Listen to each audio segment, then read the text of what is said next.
अरे क्या सारा दिन ये सड़ा सा पैजामा पहनकर घुमा करती है।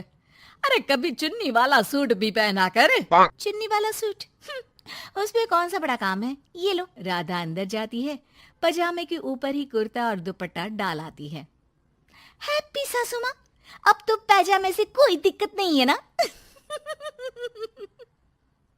सास राधा को देखती है। हाँ कोई दिक्कत तो नहीं, लेकिन बहू तो बहू की तरह ही अच्छी लगती है ना। अरे बिंदी लिपस्टिक लगाया कर। अगले दिन राधा पजामे के ऊपर ऊंची सी साड़ी पहनकर तैयार होकर आती है। सासू माँ, चाय ले लीजिए। अरे राधा, ये क्या झोकर बनी हुई है। अरे साड़ी के नीचे से पजामा दिख रहा है। अरे तो कोई बात नहीं है ना सासू माँ, आप ही को तो बहू ऐसी चाहिए थी ना, बहू जैसी। अब मैं क्या करती? तभी वहां श्याम आ जाता है। अरे राधा, माँ के कहने का मतलब है कि साड़ी मतलब सिर्फ साड़ी। आप भी ना पागल हो गए हैं क्या? सिर्फ साड़ी तो सत्यम शिवम सुंदरम की जिन्नत अमान ने पहनी थी। अरे लोग देखते तो थे जी भर भर के, लेकिन आंखें बंद करके। कैसी बातें कर रहे हैं आप? अरे मोहल्ले वाले क्या कहेंगे ना? अरे बस बस श्याम, तू चुप हो जा। ये औरतों के बीच में मत बोला कर। वैसे भी तेरी बीवी को पढ़ाई लिखाई की सिवा आता क्या है। कल को सिर्फ साड़ी पहनकर निकल आई ना बाबा, ना हंगामा हो जाएगा। अरे बहू, वो कहना ये चाह रहा था कि नीचे ये तू जो पजामा सजा लेती है ना, वो नहीं पहनना है ना। राधा सास की बात सुनकर परेशान सी हो जाती है। वो समझ नहीं पाती कि उसे क्या करना है। मैं कैसे इन लोगों को समझाऊं कि मैंने बचपन से ही सिर्फ पैजामे ही पहने हैं। मेरी शादी के दिन भी लहंगे के नीचे पजामा ही तो था। अरे किसी को पजामे से क्या दिक्कत हो सकती है? क्या करूं मैं? राधा रोने लगती है, जिसे उसका पति देख लेता है। अरे अरे मेरी प्यारी राधा, रो क्यों रही हो। अच्छा चलो, शाम को तुम्हें घुमाने लेकर चलता हूँ। और इतना ही नहीं, मैं तुम्हें शॉपिंग भी करवाऊंगा। राधा ये सुनकर खुश हो जाती है। ओह, आइसक्रीम के साथ शॉपिंग! वाह, मैं भी लिस्ट बना लेती हूँ कि क्या क्या लेना है मुझे। बस फिर क्या था, राधा बैठ जाती है लिस्ट बनाने। माँ, देख तेरी सारी समस्या का मैंने समाधान कर दिया। अरे ऐसा क्या कर दिया? पजामे वाली को छोड़ दिया क्या तूने? अरे कैसी बात कर रही हो माँ? पजामे वाली नहीं, राधा नाम है उसका। तभी डोरबेल बजती है और पड़ोस की चाची घर आती है। उनके हाथ में एक पजामा होता है। अरे मैंने सोचा कि ये कपड़ा सड़क पर गिरा था, किसी ने सुखाने डाला होगा। अब ना ये पेटीकोट जैसा था, ना ही पतलून जैसा। तभी मैं समझ गई ये राधा बहू का पजामा होगा। तो पहनती है ना ये।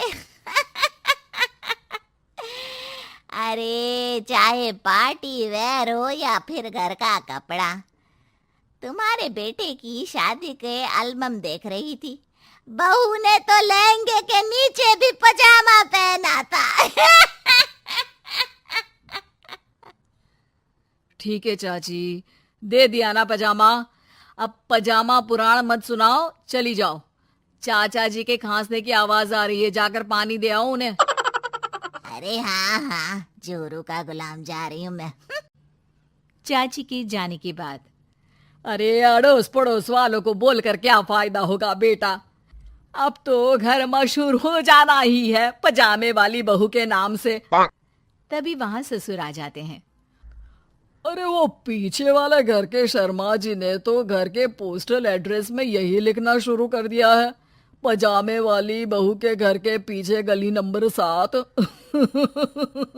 अरे बस बस, आ गए तुम। दुकान आज जल्दी बंद कर दी। अरे क्या करूं, ये टाइट पैंट पहनकर बैठा नहीं जाता दुकान में। ज्यादा देर हुई तो थोड़ी देर पीठ सीधी करने घर चला आया। वैसे आज माँ बेटा साथ में क्या बातें कर रहे हैं? हाँ अरे हाँ, बातों से याद आया। बोल रहा है कि पजामे वाली प्रॉब्लम का सॉल्यूशन ढूंढ लाया है। जरा बता दो बेटा, क्या समाधान निकाला है? वो मैं ना माँ आज राधा को शॉपिंग के लिए ले जा रहा हूँ। अरे बेटा, क्या बात है, कितनी अच्छी बात है। हाँ माँ, इतना ही नहीं, वो तो पूरी लिस्ट तैयार कर रही है कि वो क्या क्या खरीदेगी। जब इतना खरीदेगी तो कुछ अलग तो पहनेगी ही ना। उधर राधा बाजार जाने के लिए पजामा टी शर्ट पहनकर तैयार हो जाती है। चलिए जी, मुझे काफी सामान लेना है। पति श्याम उसे बाजार ले जाता है, जहां राधा एक नहीं दो नहीं बल्कि 12 पजामे खरीदती है, वो भी अलग अलग रंगों के। और वो सारे पैजामे लेकर घर आ जाती है। अरे आ गई बहू रानी, क्या लेकर आई हो? पिताजी ये देखिए, आपके लिए ये पजामा लेकर आई हूँ, प्योर खादी का है। पैंट लुक में इसे आप दुकान में भी पहनकर जा सकते हैं। और खुद के लिए ये 12 पजामे, हर रंग हर प्रिंट के। राधा अपने कमरे में चली जाती है, लेकिन सास सर पर हाथ रखकर बैठ जाती है। हाय रे फूटी किस्मत, भाग्य में साफ सुथरी सजी धजी बहू दिखना लिखाई नहीं है तो क्या किया जा सकता है। अरे बाजार गई भी तो क्या लेकर आई, ये सड़े पैजामे। राधा इस बार फिर सास का रोना सुन लेती है। मैं क्या करूं भगवान, साड़ी में डर लगता है कि कहीं फंस कर गिर न जाऊं। माँ जी को पजामे से नफरत है, लेकिन एक अच्छी बहू होने के नाते मैं अपना पहनावा माँ जी के लिए जरूर बदलने की कोशिश करूंगी। हाँ भगवान जी। अगले दिन राधा बिना पजामे वाली साड़ी पहनकर सास के पास खड़ी हो जाती है। हाय रे, सूरज आज कहाँ से निकला है? अरे राधा बहू ने साड़ी पहनी है, वो भी पजामे के बिना। अरे वाह वाह बहू, तू तो राजकुमारी लग रही है। अरे लेकिन एक जगह खड़ी क्यों है? वो माँ जी, इसलिए कि मैं गिर सकती हूँ। अरे हाँ जी, हमने तो 4 तल्ले के मकान को एक कर रखा था, ऊपर नीचे सारा घर संभाला था, वो भी साड़ी में। अरे कैसे गिरेगी तू, मैं भी तो देखती हूँ। जा छत से कपड़े लेकर आ। ना माँ जी, मुझसे नहीं होगा, मैं गिर जाऊंगी साड़ी में फंसकर। लेकिन सास नहीं मानती और राधा को साड़ी पहनकर छत पर जाना पड़ता है। लेकिन जैसे ही वो सारे सूखे कपड़े लेकर उतर रही होती है तो सीढ़ियों से गिर जाती है। फिर क्या? ओह, इनको काफी गहरी चोट आई है, लगता नहीं कि। नहीं डॉक्टर साहब, ऐसा मत बोलिए। अरे सारी गलती मेरी है डॉक्टर साहब, मेरी बहू को बचा लीजिए। अरे हाँ, वो बच जाएंगे, लेकिन चोट भरने में देर लगेगी। धीरे धीरे राधा ठीक हो जाती है और एक दिन जब पहली बार वो ठीक होकर कमरे से बाहर निकलती है तो देखती है कि सास ससुर पति सब पैजामे पहनकर खड़े होते हैं। देखा बहू, कैसा लग रहा है ये पैजामा?